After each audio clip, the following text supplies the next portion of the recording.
Nangchonghong Verji Sini Pirthiru Riti Nangchonghong Verji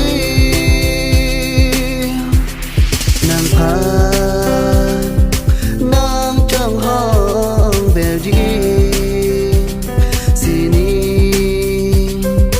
Pirthiru Riti Nangchonghong Verji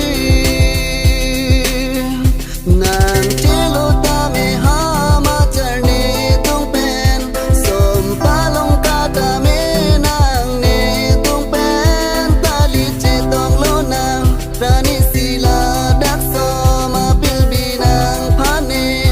Nangchonghong Verji seng kan bang le bang chol sa di sa du an ta me ne Nangchonghong Verji ne Nangchonghong Verji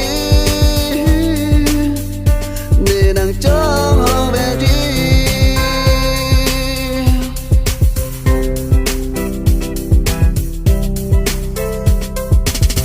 ne senga volong company injari sengha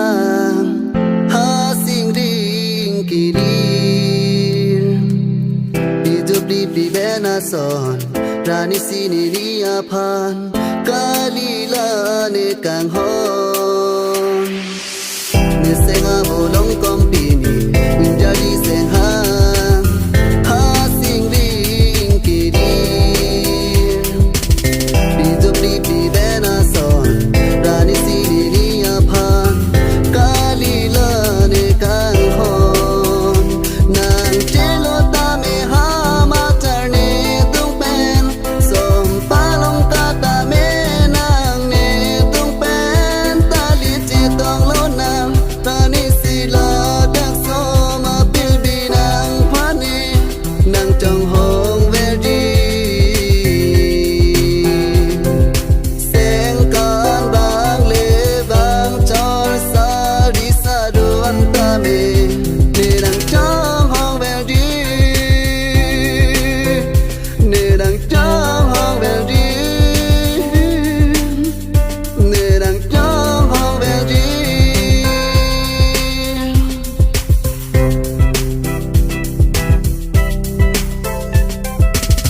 Som palong kata me ili chitong lo nang rani si ladak so apirbi ni ta seng chithe lo nang pa nang ta seng chithe no ne pa chitong di achana Som palong kata me ili chitong lo nang rani si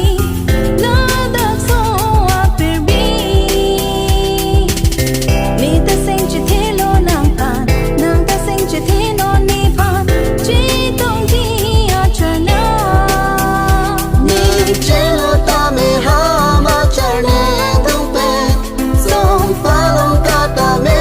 nang ne tung pen tali che tong lo nang rani sila dak soma pilbi nang phane Nangchonghong Verji seng kan bang le bang chol sa ri sa du an ta me ne Nangchonghong Verji ne Nangchonghong Verji ne Nangchonghong Verji